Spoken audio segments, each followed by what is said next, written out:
Cameron McIntosh is in Winnipeg. And Cam, take us through what the Premier said tonight. Well, in a statement, the Premier is saying that there's basically too much risk to workers that may be involved and too little guarantee that remains would be found after a study concluded a search could take up to 3 years and cost up to $184 million. Now, Marcedes Myran and Morgan Harris were two Indigenous women who were killed in Winnipeg back in May 2022. Their remains, police say, were put in the trash and taken to a landfill. But their deaths weren't immediately discovered. By the time they were, police said that too much time had passed to make a search of the landfill viable.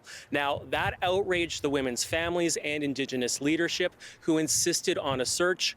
Ultimately, the federal government agreed to pay the Assembly of Manitoba chiefs to conduct a feasibility study. That feasibility study came up with a $184 million price tag and also concluded that there could be some risk to people involved in the search. Still, AMC Grand Chief Kathy Merrick is dismissing the Premier's rationale.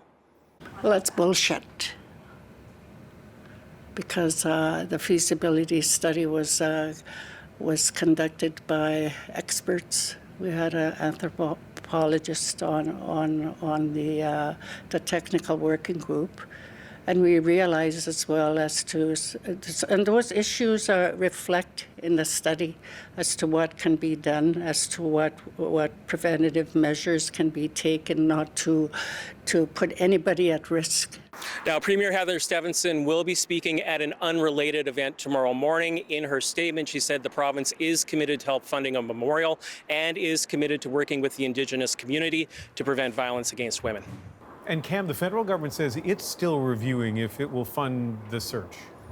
Yeah, Crown Indigenous Relations Minister Mark Miller has always said that he supports the idea of a search, going as far as to say not searching would send a pretty strong signal, but he hasn't committed to funding anything yet. Tonight, his department says that the federal government is still reviewing the proposal. The Assembly of Manitoba chief says it wants an answer by the end of July. Cameron McIntosh in Winnipeg.